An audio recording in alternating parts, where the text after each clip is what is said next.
gris, sans étiquette, que j'avais moi-même dissimulé au fond de la Chapitre 4. L'atelier des miracles discrets. Le professeur en ne perdit pas une seule seconde. Il attrapa son vieux sac en cuir, y fourra le registre des manuscrits indo-chinois avec une délicatesse de chirurgien et fit signe à Nguyen de le suivre. Ils sortirent de la maison ancienne alors que la lune commençait à se refléter dans les eaux calmes du lac Th. Pour Nguyen, chaque pas dans les rues de 2024 semblait désormais irréel. Elle regardait les néons des cafés et les jeunes gens scotchés à leur téléphone portable en se demandant comment un tel fossé technologique pouvait être franchi par une simple vibration sonore. L'atelier de l'université était un endroit que le temps semblait avoir oublié, niché au fond d'un bâtiment de l'époque coloniale dont les murs transpiraient l'humidité et l'histoire.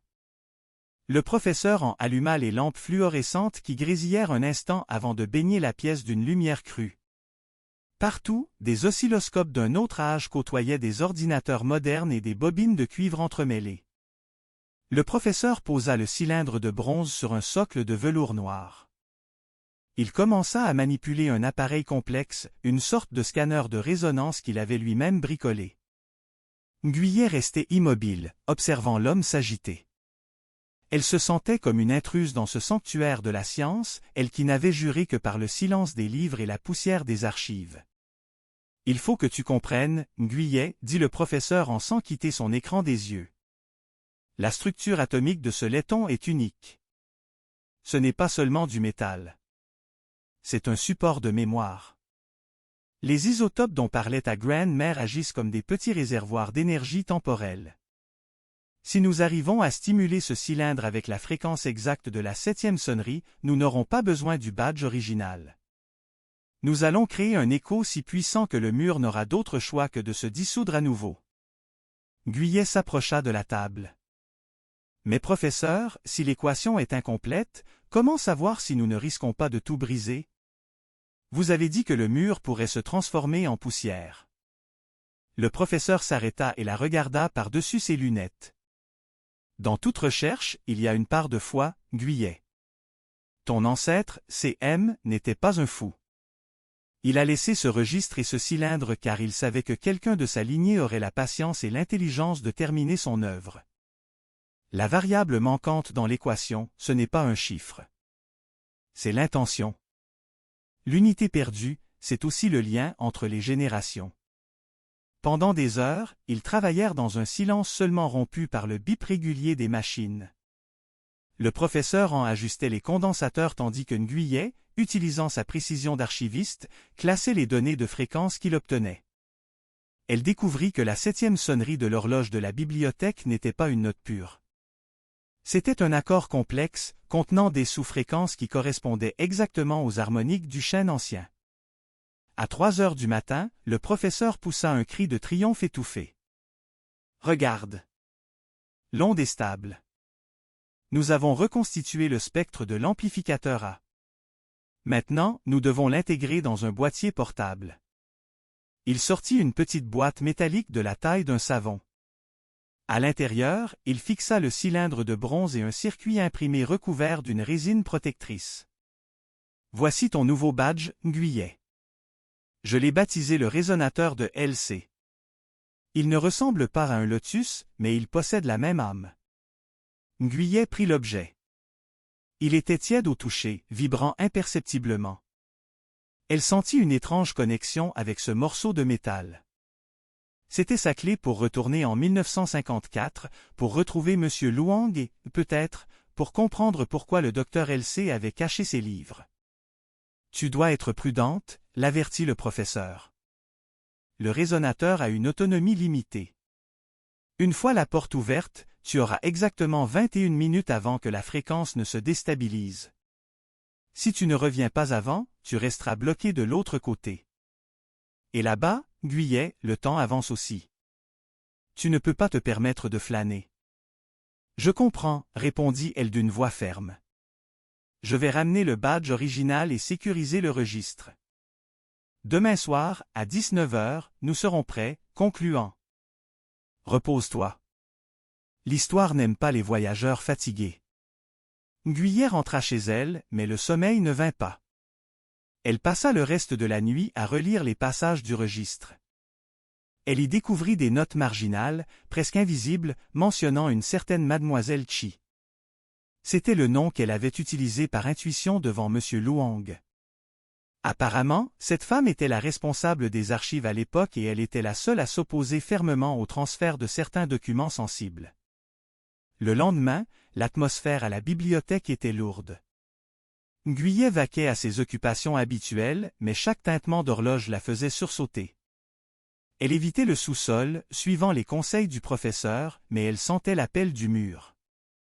C'était comme une présence invisible qui l'attendait. À 18h45, elle descendit enfin. Le professeur en était déjà là, caché dans l'ombre du dépôt des cartes anciennes. Il portait un casque audio et tenait un petit récepteur. « Tout est calme », chuchota T-il. « J'ai placé des capteurs de vibration sur les fondations.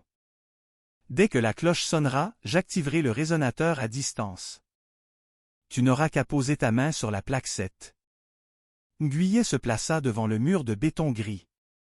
Elle portait à nouveau sa veste de bibliothécaire avec le nouveau dispositif dissimulé dans sa poche. Son cœur battait la chamade, mais une étrange sérénité l'envahissait.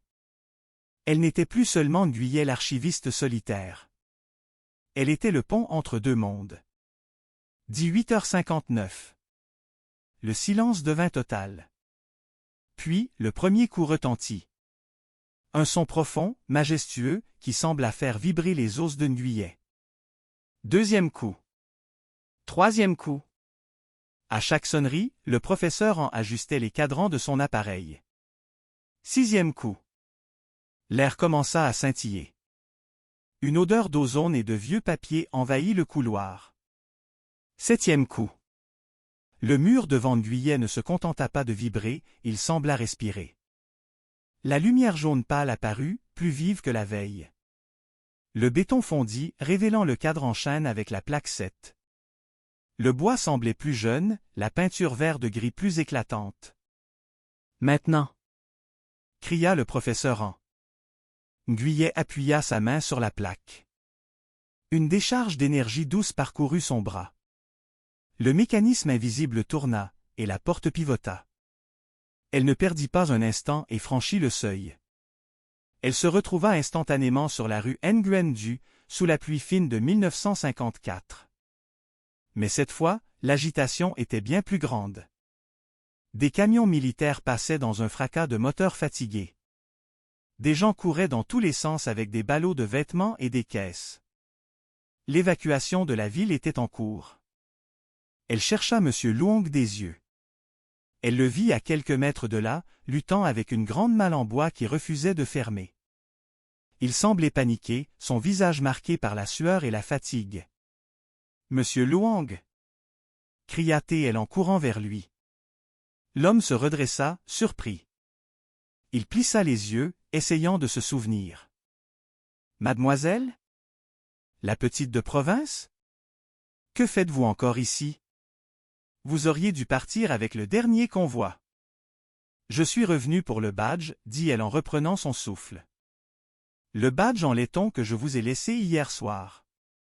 C'est très important. » Luong se gratta la tête, confus. « Le badge ? Ah, la fleur de lotus. Je l'ai mise dans la boîte à gants de la voiture du chef. Il a dit que c'était une babiole sans valeur, mais j'ai pensé que vous y teniez. La voiture est juste là, derrière le bâtiment. Mais dépêchez-vous, ils partent dans 5 minutes. » Nguyen regarda dans la direction indiquée. Une Citroën traction noire, élégante mais couverte de boue, était stationnée près d'un Porsche. Elle se précipita vers le véhicule, ignorant les cris des soldats et l'odeur de gazole qui lui brûlait la gorge. Elle ouvrit la portière côté passager. La boîte à gants était fermée à clé. Elle chercha un objet pour forcer la serrure, mais ses mains tremblaient trop. Elle se souvint du résonateur dans sa poche. Elle l'approcha de la serrure. La vibration du petit boîtier sembla déverrouiller le mécanisme instantanément. À l'intérieur, parmi des cartes routières et des paquets de cigarettes, elle vit le badge en lotus. Elle s'en saisit avec un soulagement immense. Le métal froid et familier sembla lui murmurer des remerciements. Alors qu'elle s'apprêtait à refermer la portière, elle remarqua un dossier posé sur le siège arrière. Le titre était écrit en grosses lettres rouges, « Projet LO accent circonflexe C, confidentiel ». Son instinct de bibliothécaire prit le dessus. Elle ne pouvait pas laisser cela ici. Elle attrapa le dossier et le glissa sous sa veste, juste au moment où un officier sortait du bâtiment en criant des ordres. « Et vous? Que faites-vous là? » cria l'homme en s'approchant rapidement. Nguyen ne répondit pas. Elle s'élança vers la porte invisible. Elle voyait le cadre de chêne qui commençait déjà à scintiller de manière instable. Le résonateur de LC dans sa poche émettait un sifflement aigu, signe que le temps était presque écoulé. « Mademoiselle, revenez !» hurlait M. Luang, pensant qu'elle se jetait contre un mur sans issue. Nguyen franchit le cadre de la porte au moment précis où l'officier tendait la main pour l'attraper. Elle ressentit la même secousse électrique, le même tourbillon de poussière et de lumière. Elle s'effondra sur le sol de béton froid du sous-sol de 2024. Le silence revint brutalement, seulement troublé par le souffle court du professeur Han qui s'était précipité vers elle. « Nguyen! Tu vas bien? » Le système a failli griller.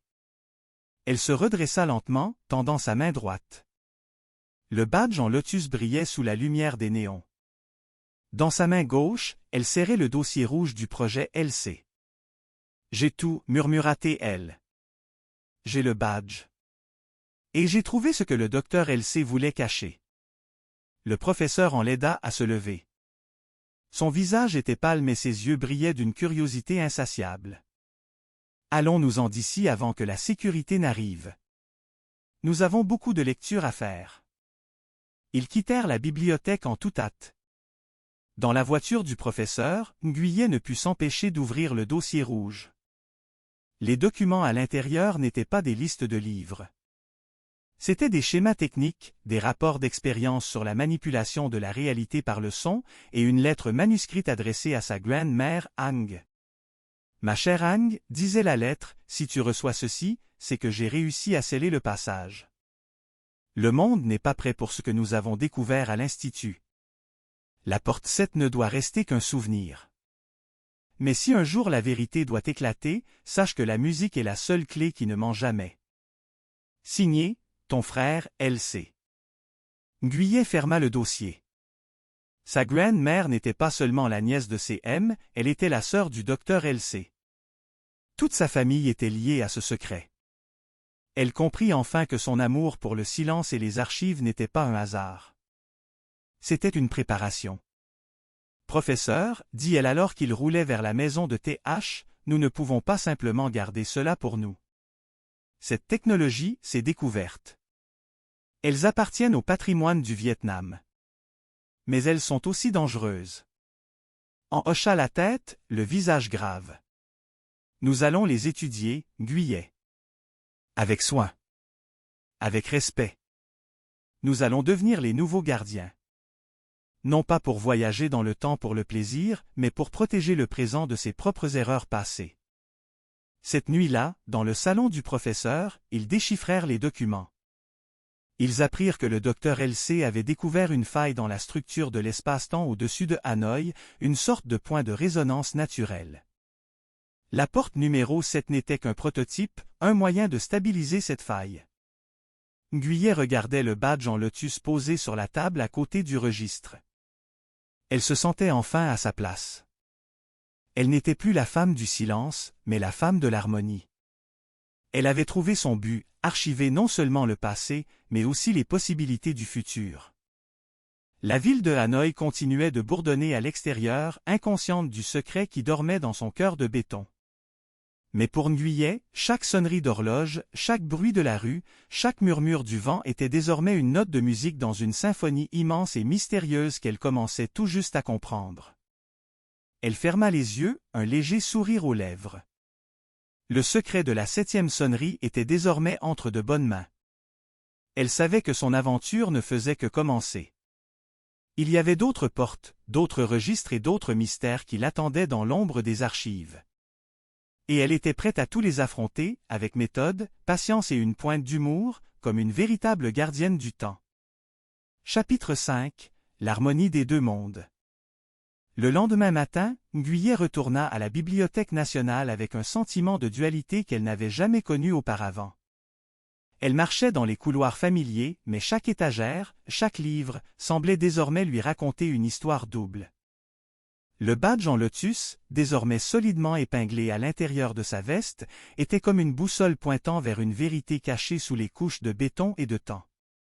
La directrice était revenue de son voyage d'affaires. C'était une femme d'une soixantaine d'années, nommée Madame Xuan, dont le regard perçant semblait capable de lire entre les lignes de n'importe quel manuscrit. Elle appela Ngüyé dans son bureau au décor austère.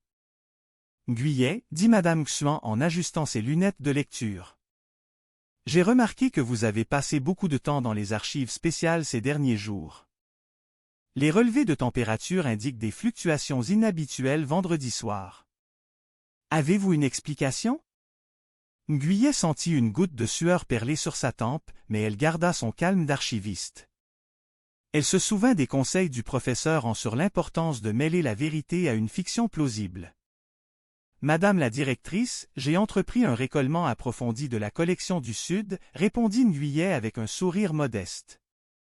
J'ai remarqué que certains registres anciens manquaient à l'appel et j'ai voulu vérifier si l'humidité n'avait pas endommagé les structures derrière les coffres de cartes. J'ai peut-être laissé un ventilateur tourner plus longtemps que prévu. » Madame Xuan la fixa un long moment, son expression indéchiffrable. « La collection du Sud, murmura-t-elle. C'est un sujet délicat. Mon prédécesseur m'a souvent dit que cette zone recelait plus de secrets que de simples papiers. Soyez prudente, Ngüyé. Le passé a parfois une manière curieuse de se rappeler à nous. » Ngüyé inclina la tête et quitta le bureau, le cœur battant. Elle comprit que Madame Xuan en savait peut-être plus qu'elle ne le laissait paraître. Elle descendit immédiatement au sous-sol. Elle devait vérifier une dernière chose dans le dossier rouge du projet LC avant de rejoindre le professeur. En ouvrant le dossier dans le secret de son petit bureau d'archiviste, elle tomba sur une photographie jaunie. On y voyait 3 personnes devant le bâtiment de la bibliothèque en 1954, un homme jeune aux traits fins qui ressemblait étrangement au professeur Han, une femme souriante qui ne pouvait être que sa grand-mère Ang, et un homme plus âgé, au regard intense, tenant un violon. Au dos, une inscription manuscrite, LC, Ang et Han Senior. Octobre 1954. La dernière répétition. La musique. Tout revenait à la musique. Ngüyé réalisa que le professeur en n'était pas seulement le petit-fils d'un collègue, il était l'héritier direct de l'un des concepteurs de la porte. Le soir même, elle retrouva le professeur dans son atelier. Il était en train d'analyser les schémas acoustiques du docteur LC. « Ngüyé, regarde ceci !» s'exclama-t-il en désignant une série de courbes sur son écran. LC n'utilisait pas seulement la sonnerie de l'horloge. Il avait conçu une chambre de résonance capable d'amplifier les ondes stationnaires produites par les instruments à cordes. La porte 7 n'était pas seulement une sortie, c'était une scène. Il sortit de son étui un violon ancien, dont le bois sombre brillait d'un éclat mystérieux. « C'est l'instrument de mon grand-père, dit-il d'une voix émue. » Dans ses notes, il explique que pour stabiliser la faille de manière permanente, il faut jouer une séquence spécifique, une sorte de clé harmonique que seule la famille peut interpréter. Mais pourquoi la stabiliser maintenant? Demanda Ngüyé. Pourquoi ne pas simplement laisser la porte fermée? Parce que la faille s'élargit, Ngüyé, répondit le professeur avec gravité. Les relevés de ce matin montrent que le béton du sous-sol commence à subir des micro-fractures temporelles. Si nous ne refermons pas la faille avec la séquence harmonique correcte, les deux époques risquent de se télescoper. Hanoï pourrait devenir un chaos de 2024 et de 1954. Imagine les motos de notre époque percutant les cyclo-pousses du passé. L'image était à la fois comique et terrifiante. Ngüyé comprit l'urgence. Elle sortit le badge en lotus et le posa sur la table. « Nous devons y retourner une dernière fois, dit-elle. Non pas pour chercher des livres, mais pour terminer le travail de nos ancêtres. À 19 heures précises, ils se retrouvèrent devant le mur de béton. Le professeur en tenait son violon, et Nguyen tenait le résonateur de LC ajusté avec le badge original. Dès la première sonnerie, l'air devint électrique. Le mur vibra avec une intensité sans précédent. La porte s'est apparue, mais cette fois, elle était entourée d'une aura bleutée et vacillante. « Vite !» dit Nguyen. Ils franchirent le seuil ensemble. Ils arrivèrent dans la rue Nguyen Du, mais le décor était différent. C'était le soir du 10 octobre 1954. Le silence régnait sur la ville. Les troupes coloniales étaient parties, et l'armée de libération allait entrer officiellement le lendemain matin. L'air était chargé d'une attente presque insoutenable. Ils se dirigèrent vers le petit square en face de la bibliothèque. Là, sous un grand banyan, ils virent deux silhouettes. C'étaient les versions jeunes de Hang et de LC. Ils semblaient attendre. LC se tourna vers eux, et son regard ne montra aucune surprise. Il semblait avoir prévu cette rencontre à travers les décennies. « Vous êtes en retard, » dit-il avec un sourire triste. « Mais vous êtes là. C'est l'essentiel. » Mon oncle, murmura Nguyen, les yeux embués. Pas de temps pour les effusions, coupa LC. La porte est à son point de rupture. Prends ton violon. Nous devons jouer la sonate du temps calme. C'est la seule vibration qui peut sceller le lien sans détruire les souvenirs. Le jeune LC et le vieux professeur en accordèrent leurs instruments. Nguyen et sa grand-mère Hang se tinrent par la main, formant un cercle autour du résonateur posé au sol. La musique s'éleva dans la nuit de 1954. C'était une mélodie à la fois simple et d'une complexité infinie, mêlant des sonorités traditionnelles vietnamiennes à des harmonies modernes. Les notes semblaient flotter dans l'air, se transformant en filaments de lumière dorée. Nguyen sentit le sol vibrer sous ses pieds. La porte 7, au loin, commença à se rétracter, mais de manière fluide, comme une cicatrice qui se referme proprement. La faille temporelle se lissait, les deux époques se séparant avec une douceur infinie. À la dernière note, une lumière aveuglante enveloppa tout le square. Nguyen ferma les yeux. Lorsqu'elle les rouvrit, elle était assise sur le sol du sous-sol de 2024. Le professeur en était à ses côtés, rangeant son violon avec des gestes lents. Le mur de béton gris était là, mais il n'y avait plus de micro-fissures. Il était solide, définitif, redevenu un simple mur. « C'est fini », murmura le professeur. La porte est scellée pour de bon. Nguyen regarda sa main. Le badge en lotus avait disparu. À sa place, il ne restait qu'une petite marque en forme de fleur sur sa paume, qui s'estompa rapidement. Ils remontèrent à la surface. La ville de Hanoï était calme, baignée dans la lumière des lampadaires modernes. Rien n'avait changé en apparence, mais Nguyen savait que l'équilibre du monde avait été sauvé par une mélodie oubliée. Quelques semaines plus tard, Nguyen fut nommée responsable en chef des archives historiques. Elle fit don du registre des manuscrits indochinois à la bibliothèque, mais elle garda le dossier rouge du projet LC dans un coffre secret que seul le professeur Han et elle pouvaient ouvrir. Elle continuait de chérir le silence, mais c'était désormais un silence habité. Chaque fois qu'elle entendait la 7e sonnerie de la grande horloge, elle ne cherchait plus de porte. Elle fermait simplement les yeux et écoutait l'écho d'un violon qui jouait quelque part, dans les replis du temps, lui rappelant que l'histoire n'est pas faite de papier, mais de cœurs qui battent à l'unisson à travers les âges. Le secret de la 7e sonnerie restait entier pour le